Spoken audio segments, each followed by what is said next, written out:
Assalamu alaikum wa rahmatullahi wa barakatuh. I'm Harun, the American Muslim Revert. I'm 43 years old. I live in South Mississippi. I have a farm. I'm a farmer. I've been a Muslim since 1998, 99, somewhere right around there. I lived in Saudi Arabia, moved there when I was 20. I lived there for 10 years. After that, I moved back to the United States, where I live now.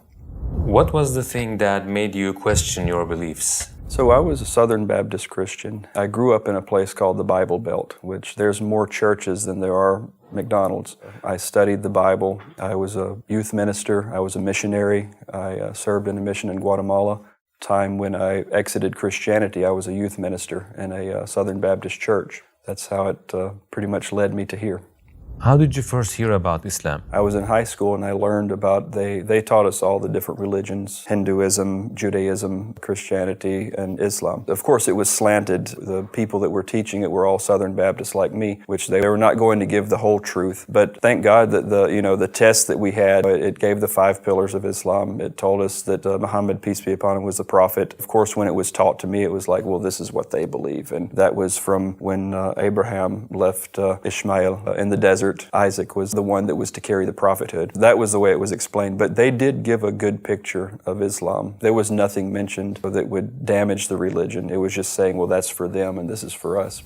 What was the thing that made you question your beliefs? So reading the Bible in the New Testament, studying Jesus, peace be upon him, with the Christian belief that Jesus was God and he was also the Son of God, that's what took me away, because he never said, I'm your God, pray to me. It came later on with the Apostle Paul or Saul. And also in the book of Matthew, there is a place where he was with 3 of the, we'll say Sahaba, he was with the 3 of the apostles, and he was going into a garden where he told these 3, he says, wait here, because if they find me, they'll kill me. That was a very human trait. That's something that if a God was saying something like that, it would be like, I don't care what you do, I'm going to go here, I'm not worried. So at least that was the thing that I knew was true. And then I prayed to God alone. And that was the, I say, evolution of how I became Muslim. Can you tell us about your journey from Christianity to Islam? I'll tell you the story how it happened. I had to have been 19, probably right around 20. I was driving to church. I was going to teach my youth ministry, which they were from 15 to 18. That was the age group that I was teaching. I was at war with myself. Like, I needed God. I needed him in my life. I needed the right path to God. I was sitting there. I had my Wrigley's spearmint chewing gum in my mouth. I was chewing, and I'm driving my Ford F-150 down a highway in Mississippi, going to church. I said, okay, God, please show me the way. Show me this path that you want me to be in. Show me the truth. I need it now. Please, God, please give it to me. And it just in my mind, I said, you know what? So I'm going to take this gum, and I'm not going to look, and I'm going to throw it. And I said, if it goes out that window, then I'm no longer going to believe in Jesus as God, and I'm just going to pray to God. So I threw that piece of chewing gum, and then I turned my head, and I looked down. I pulled over on the side of the highway. I got out. I walked around the truck. I opened the door. I searched high. I searched low. The gum was gone. Got back in the truck, and I passed right by the church. So after this event had taken place, I met someone that I knew when I was in college studying. He's from Saudi Arabia. His name's Ali Al-Ghamdi. He's from the very southern tip of Saudi Arabia, a place called Bisha. We had met up. He asked me, he says, what's your religion? And I told him, I said, I'm without religion. He says, what do you mean? What's this? There's no such thing as without religion. What do you believe? I said, well, I pray to God. And he says, okay. He said, so are you a Christian? I said, no, I'm not a Christian. He said, well, what do you think Jesus, peace be upon him, is? I said, he's a prophet. He's a man just like me and you. He says, so he's not the Son of God? And I said, no, he's a man. He's a prophet. He delivered a word and he delivered a message. And, I believe what he said was true. And he said, okay. He says, well, what do you think about the Prophet Muhammad, peace be upon him? And I said, well, he says, do you think he's a prophet? I said, yeah, I do. I said, I think he's a prophet. He had a word also, but I don't believe that was for me. I believe that it was for a different group of people. And he looked at me and he stuck his finger in my face and he says, you're a Muslim, man. And then I returned the finger and I said, no. I said, I'm not a Muslim. And my name and that word will never be connected. So that day, there was something inside me. It was like a dot. There was some type of dot that had been put in my heart. So back in the day, I had my old Packard Bell. You know, it was not many people know what a Packard Bell is today. They don't exist. And so I would go on there and I would ask Jeeves, which Jeeves was the Google of today back then. So I would go and ask Jeeves, just type in Islamic topics. One day I'd come home from work and I was, you know, just following my normal routine. Come home from work, take off my shoes and everything, get comfortable, and sat down at my computer. You know, what is Islam? You know, give the 5 pillars of Islam. When I read them, for some reason, I read La ilaha illallah Muhammad Rasulullah, and I said, I believe that. And then I read, you know, make hajj, you know, to fast, to pay zakat, to pray. Every pillar that I read, it was like something had opened. I can't explain it. It was like if my heart was being painted or a light was opening inside me. Then once I had finished reading all the 5 pillars, I knew that I couldn't go any other direction. That was the only direction that I could go. And there was a link. It said how to be Muslim. So I clicked that link and there was a small PDF that opened up. I'm holding this piece of paper and then I went to the bathroom. I took my Shahada in a bathroom. By myself, I went in the bathroom. La ilaha illallah Muhammad Rasulullah. I washed myself in the bathroom, and then from that point, I started praying. And your family, how was their reaction? So one day I was praying, and I forgot to lock the door. The door opens, and Ali, he comes in. He says, "Oh, hey," what are you doing? And I'm standing in prayer. He walks away, and then I finished prayer, and I kind of tiptoed in the living room there, and he's sitting on the couch. He says, "Are you making fun of me?" He says, "You're making fun of my religion?" And I sat down beside him and I sat there and I said, "Ali," I said, "I have something I need to tell you." And I said, I'm Muslim. I took my Shahada. And subhanAllah, this guy, it's like he took his Shahada that day. We weren't on the best of paths, you know, in those days. We did things we weren't supposed to. And that day was when this group of all of the Saudi Shabab, it was like they become Muslim. They wanted to be good because they saw me and they wanted to be good examples. At that time, Ali, he says, "Well, we have to go to the mosque. Have you been to the mosque?" I said, "No, I don't know. I don't know anything about the mosque." He says, "So we have to go to the mosque." So that Friday, that Jummah, was a homecoming. I was hugged and kissed and picked up and, you know, shown off and taken to this one and taken to that one, invited for dinners for days. I probably didn't spend money after that for 2 months because they all wanted me to eat in their home. And it was the most beautiful thing was when I first went to that mosque there in Pensacola. It was a wonderful time. So my grandfather had a heart attack. He was in the hospital, and I had driven back from Pensacola, Florida, where I was living, to be there with him. In the hospitals, we have a waiting room, and there's a telephone there, and there's always someone sitting near that phone answering for all the families, for people who are having surgeries. So I was sitting there, and my brothers in Islam knew that I was, you know, my grandfather was ill, and there was a Saudi brother, his name was Muhammad al-Atabi, sitting there, and the phone rings, and my aunt, she's the loudest one in our family, her voice carries for miles. Phone rings, she grabs the phone. I didn't know the conversation. I'm just assuming what he told her was, "Is Harun there?" And then my aunt, Harun, is there a Harun here? Harun family? And I just I sink down in my chair. And then Muhammad, he tells, "Oh, wait, Carly, is Carly there?" And then my aunt's curious now. She's wondering. So I hear, "Huh? Carly? Islam? So Islam? Huh." She does that and she passes the phone to me and I'm, "Yes, hello. Alaikum salam. Yeah, okay, I gotta go. Bye." So at that point, my whole family found out all at once. They all knew. And the response was, "Huh." You know, it was very simple. What was the major change for you after becoming a Muslim? So the Saleh al-Ghamdi, he told me, he says, "Okay," he says, "You're Muslim now." He says, "I have a company. You're going to do good in Saudi Arabia. Come to Saudi and let's work." I moved there to Saudi Arabia. Immediately when I got there, Saleh had taken me to a place it's called Jubail, Saudi Arabia. It's Marcus de Jaliat Dawah Center. They educated me and I learned from some of the best people there. You know, I just sat back and watched and just telling my story. You know, we would be in front of a group of 2,000 people just talking. You know, we'd be telling them how we embraced Islam. They just loved to sit and to listen to what we had to say. That was how I got to Saudi. Can you tell us about an unforgettable event that happened in the Dawah Center?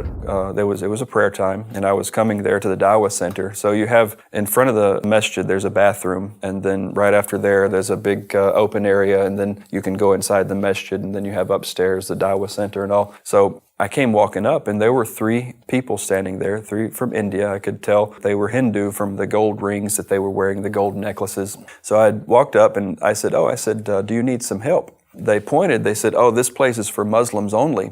And I told him, no. I said, it's for anyone. Anyone can come inside. It's a Dawah center. That's basically propagating the religion of Islam. And he says, no, it says Muslims only. And then I looked, and up on where the bathroom, it says Muslims only. And I said, oh, that's for the bathroom, and I don't even know why that's there. That shouldn't be there. I said, you can come inside and see the place. He says, no, this is for Muslims only. We're not going in. So there was a bucket of water that was connected to the air conditioner catching the condensation to water the flowers. So I took that bucket of water and I dumped it in the flowers.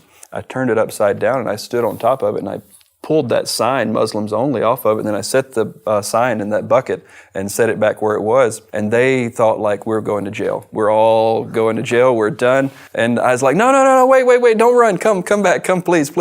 There was one Saudi guy there. He's like, oh, what did you do? What happened? I said, just stay away. Just wait. I'll talk to you later. I brought these 3 guys in the mosque, and they were terrified. You could just see the whites of their eyes. They were so scared to be inside there. And I said, okay, look, we're fixing to pray. I said, y'all sit back here, watch what we do. Then I'm going to be back. I'll talk to you. After prayer, got all my guys, all my Indians, Pakistanis and Filipinos. We all sat there in our circle. They were bringing books for them and everything in their language. We got to talking to them and telling them, the basis of our religion. 2 of those brothers, they both embraced Islam on the spot. They prayed the next prayer. We went to eat. We ate together. But the third one, he was hesitant, and I felt from him he was there. He knew what we were saying was true, but I felt there was something else holding him back. So about 2 days passed, and I went to his labor camp. And this labor camp is just a bunch of men living in a place, shared accommodations, shared bathrooms, not the best of living conditions. And I went there to him. He was in one room with probably about 5 or 6 other people. They were all Hindu. They were all looking at me, and I'm, talking about Islam and everything. And then they're all looking at him, and they're saying like, what are you doing? So at that point, I knew what was going on with him, is that he was afraid what they were going to say or what they were going to do. So we left that night, took him out to eat and everything, and then he took his shahada that night. But he said, I can't tell anyone. And the brothers around me at that time, they said, it's okay, no problem. You keep it in your heart until you feel that you're safe, that you can come out and you can tell people. I told him I did the same thing. I didn't know that I wasn't supposed. I felt bad when I embraced and I didn't tell people, because I felt I believed something so strongly that I need to tell it. I was just afraid that I had the same fear that he did. He got the good advice. He got the right way. And that's the first 3. Inshallah, from those 3, you never know. You don't know what's coming from them. It's like a tree. Those 3 could be millions in the future.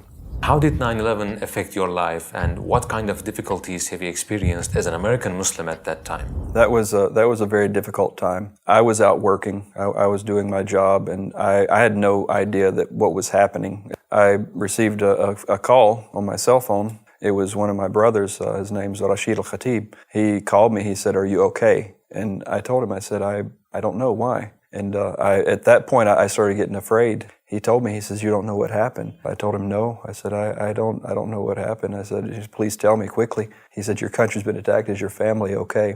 I told him, I said, no. I said, I don't know what's going on. What happened? He says, the world towers have been attacked, and the Pentagon also has been attacked. And he says, where are you? And I said, I'm right here at this place. And he drove to me. It was a moment that, there was no sense in it. It was something that happened that was so atrocious, that damaged us so greatly. And it was a moment that when he told me, he says, are you okay? And is your family okay? It was terrifying. And then I started to think, like, all of the people, the children that were inside, there was a daycare center inside there for the people that worked there. After he took me home. He said, you're staying with me for a few days. Because we had no idea what was happening. We didn't know where it was coming from. We didn't know what was going to happen next. I received a phone call from my brother, and he said to me, he says, what have you done? And I said, wait, hold on a minute. What do you mean? He says, you've brought the most shame to our family than anything. What have you done? And I said, Jamie, I said, wait a second. I said, hold on. I said, what's happened? He says, the FBI is here. They've come here and they're asking questions about you. And I said, okay. I said, there's just rest assured, there's nothing, I've done nothing wrong. He says, you run away from the United States and you ran to this terrorist group. I said, just please calm down. I said, give me the telephone number of the FBI agent. I'm going to call them and I'm going to get this straightened out. So what had happened is the FBI agent went to my grandfather that I spoke of earlier. When the FBI agent knocked on the door, hold up their badges to an old man like that with already a pre-existing condition, he had to go to the hospital. They had to rush him to the emergency room because he hit the floor. I got the number of this FBI agent. I called it up and I was infuriated. I was so angry at that point. And I had got on the phone with him and I said, yes. I said, this is Carly Dodrell. I heard that you're looking for me. He says, oh yes, Mr. Dodrell, where are you? We've been searching everywhere for you. And I told him, I said, well, you being the FBI, if you have any sense, you'll contact the consulate where I'm registered and I'm living here in Saudi Arabia. I'm not hiding from anyone. He says, well, we need to talk to you. We've been searching for you and we need to ask you some questions. And I said, okay. I said, but first, if you go to another family member of mine, when I get back to the United States, I will find you. I will come to you where you are at in your office and I will teach you a lesson you'll never forget. He said, do you understand you're threatening me? I said, yes, I understand that. I said, I am threatening you. I said, you will not go to another family member, friend, or anyone else that is related to me. He says, okay, well, we need to ask you some questions. So he starts asking about Al-Ghamdis and he starts asking about all these people. I told him, I said, look, let's make a long story short. If any of my brothers are involved and were a part of this thing that happened, I said, I'm involved as well. He says, wait, he says, do you understand what you're saying? I said, yes, I understand very well. I said, we were students, we were workers, we were, sometimes we barely had money to get food that we wanted or, go out and do things. I said, there's no way that any of them could have had any part in this, what had happened. I said, furthermore, it's not even an act of Islam. It's an act of a terrorist, which is not what we are. So the conversation went a little bit farther, but there was one thing for sure that I didn't want to, harm my family. I didn't want people to think that I was part of this. Yeah, September 11th was not an act of Islam. It's very defined in our religion that if you take the life of any innocent, if you take your own life, you're excluded, you're out. There are some people that have been misguided, that do have evil and hatred, and they are lovers of this life. They're not really followers of our religion, because our religion promotes peace and submission to one God. And it's in the name. Salam is salam, and that's peace. If our religion is named peace, how can it be that this religion is such terrorist and horrible people? If you just go and you follow the teachings and you read the Quran and you read the Sunnah of the Prophet, then you're going to know what this religion is. You cannot take this religion from what one person said or what one website said or what one preacher had published a book about. You need to go and look at it yourself and you will find the truth. But the only way that you're going to have the truth in your heart is asking God to bring it into your heart. You must go and submit yourself, open yourself up to God. If you believe in God, open yourself up and let Him show you the right way. What did you do after going through all these difficulties? Did you return back to the U.S.? So after 9/11, I continued. I stayed in Saudi Arabia. Everyone loved America after September 11th. Everyone was, we feel sorry for America. They supported America. Everyone was all about, this horrible thing that happened. It's a terrible thing. That all changed, and I'll never forget the day the American forces entered Afghanistan. That day, the whole world changed. The whole Islamic community changed. I was coming out of a McDonald's that day. I was working. I came out of this McDonald's, and I have my white shirt and my tie. I'm the white guy there. I stand out. there was a group of kids standing over, and then out of that group of kids, there was a wad of spit came and landed right in the center of my tie. And I looked at that point, and I'd never been spit on before, and I just couldn't believe, such a thing just happened to me. How did I get spit on? At that point, then all these types of things, there was so many attacks that was taking place on Americans, people inside compounds that were being killed. These people, the enemies of Islam, which are the terrorists, they were seeking people out in their homes. I had to be careful at that point. All my friends, they said, you can't go out, you need to stay home, you can't go out in the streets. And at that point, my Arabic was strong enough that once I spoke Arabic, it was hard to convince people that I wasn't an Arab or I wasn't someone from Islamic country. So when we would go out, people would say, oh, hello, hey, how are you? And I would say, ish tuli, ish tabiga, what do you want? They would say, oh, ana asif, inta Ameriki? Or, oh, I'm sorry, I thought you were American. I say, oh, billah, hasbi Allah wa ni'mal wakil. Ana Ameriki? Haram alik. I would say, oh, I'm not American. And then at that point, I protected myself. Where we were waiting for a brother out in the street, there was a Caprice kept circling I saw it one time, 2 times. I'm always aware of what's happening around me. And especially at that time, this Caprice comes and it stops, and the guy puts a Kalashnikov, Russian-made Kalashnikov firearm out the window. The 2 people that were with me, they just hit the ground. And I'm standing there and I'm thinking, like, if he's going to shoot, they're dead. We're all dead. I can't run this way. I can't run that way. I looked and I said, La ilaha illallah Muhammadur Rasulullah. He pulled the gun back inside the car and he says, you're forgiven. And then he drove away. The Shahada, I mean, it's been a protection for me since that day in the bathroom to that day facing a firearm. Is America a suitable place to live your religion for you and your family? A country built on accepting everyone. It's an accepting country. However, the laws and the culture, just like you go anywhere, laws are going to state that, I have the right to practice whatever I want to practice. Culture is a little bit different. We're not really culturally accepted. I've had numerous issues with my children in school, and I've told some people that I'm Muslim, never spoke to them again. I've got friends that, they're in the church and they don't want anything to do with us, and I have lost friends because of that. I can't just go up to someone and tell them that I'm Muslim. I worked for a company one time, and one of the questions that I was going to get promoted. So this promotion, the manager that was there had told me, he said, oh, your religion was in question. He says, we actually discussed your religion, and we didn't know if that it would be okay for you to be put in a position that you're going to be put in. And in America's standard, at that point, I could have owned the company. I could have, they all would have lost their job. They would have sent me a check to, support me for the rest of my life because they said that statement. But when I heard that, it opened up the channel for me to tell them, well, this is what we believe, So I look for the opportunities, and I don't want to damage the religion any farther. You'd be in the news, a Muslim guy gets issued $2 million because he was discriminated against at a job interview. I don't want to damage the religion. I want to take every opportunity that I can to spread the word. And that's what I do. We just have to be careful in the U.S., but it is a place of justice. You don't have to worry. You will always get the justice. You will always be, as far as the law is concerned, but socially, not so much.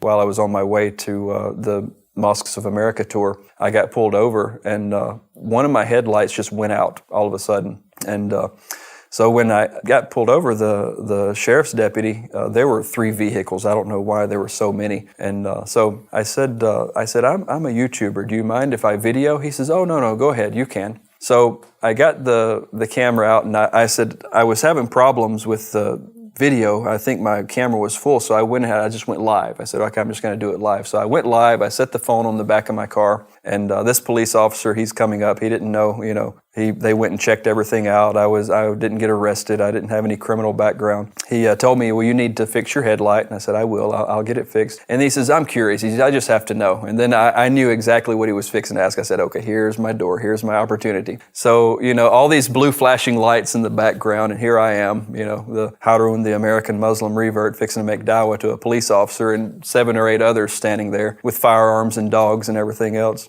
So he asked, he says, I have to ask, he says, what's your YouTube channel about? And then I told him. I told him exactly, I was able to deliver a message to him. So you gave dawah? Right. I think it was in 40 seconds or less, I believe. It was a very quick, I said, do you know about Islam? Do you know what we believe? And, he's like, no. And I said, well, do you mind if I tell you? And then, I had the chance. I just witnessed to him real quick and shook his hand, which police officers don't shake the hands of anyone because that puts them in a vulnerable spot. When I stuck my hand out, which is very uncommon, I assumed that he would just stand there and he wouldn't shake my hand. But in that video, he actually accepted my salam. He accepted my hello. Now, all of them, I said, hey guys, I told them my YouTube channel. So now from that one video, now all of those police officers, I'm sure they went and they watched it. When they watched it, the way the algorithms and YouTube work, so many other people around them that are friends with them and know them, they were suggested those videos.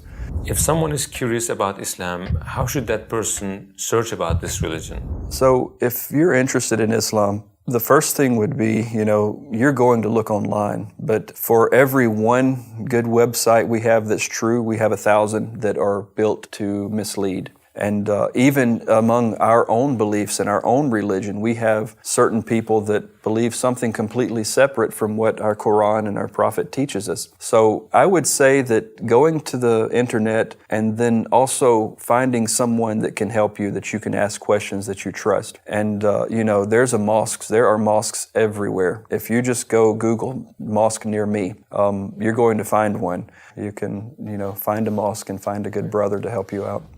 What is the quality of Prophet Muhammad ﷺ that impressed you the most? It would have to be his humanity. The humanity of the Prophet Muhammad, peace be upon him, is the example, and it is the example that we all aspire to be. He was so humble and kind to everyone. I've never seen harsh words that he's given, even when he was getting on to someone, if he was telling them something that they did wrong, it was still in a way that they wanted to hear it. They wanted to hear it. It was never, like we get on to our children. It was delivered in a way that people wanted to receive. And that's the way that I like to make dawah. When I make my dawah and I tell people about Islam, is I try to think about how would the Prophet Muhammad, peace be upon him, approach this person. This is our belief. It's a belief of submission and peace to one God. To strive and to be more like him is what we're all wanting to be. What would you like to say as your final comments? So, my final comments is that I've been given so much and I've been rewarded with this wonderful things that I have, and now I want to give myself back. My journey is right now, and inshallah for the rest of my life, is I want to be in mosques, I want to be in dawah centers, I want to be inside your homes from your mobile device to your televisions. I want to be able to be heard, and I want my word, and which is the words of Allah subhanahu wa ta'ala, to be heard.